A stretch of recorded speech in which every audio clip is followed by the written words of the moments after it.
here. Okay, yes. Well, Roger Caldwell and I became very good friends, actually, as the result of a masonry project that he wanted done at his home.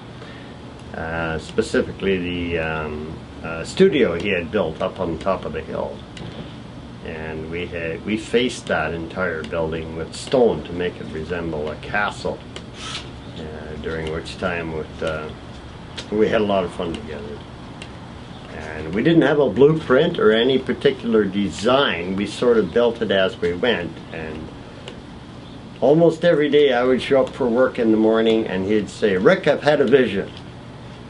And I'd say, "Well, what is it?" And he would explain to me how the project would change now. We would build this rather than that.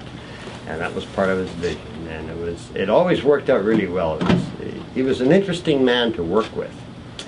And we had a lot of fun together. We had to use the rock on site to build an arch and to build turrets and castellations and numerous stairs with the blasted rock we had on site was challenging. However, we did manage to get it together and get it built. We did use some sandstone specifically for the arch, and the rest of it was just rock we scrounged on the hillside to build it. So what was a lesson you learned from working with Roger? Many lessons. The way I was trained to do things, I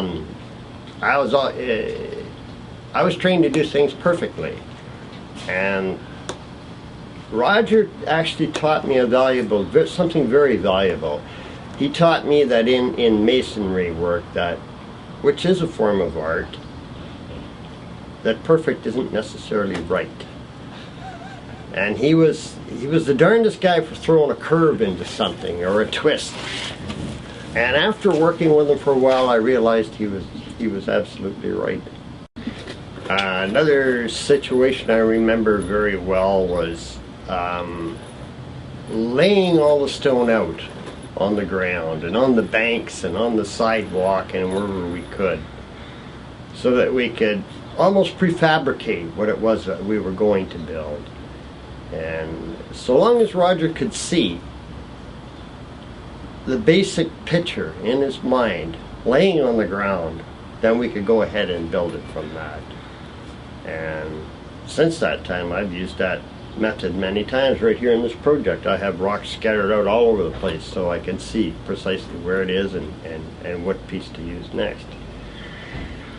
There again, that's something that I learned from Roger. And when you can see the whole picture in your mind, then it just naturally comes together. And Roger was very good at that. Very good.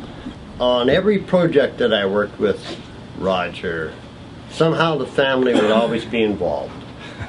Barbara, of course, is famous for her baking, as everyone knows, and it didn't matter what the weather was, she would have fresh pastry ready for you to eat at coffee time and at lunchtime. Michael and Sarah, they were always helping out. Part of the project, Roger always included everyone in the family in his project. It was good, just really good.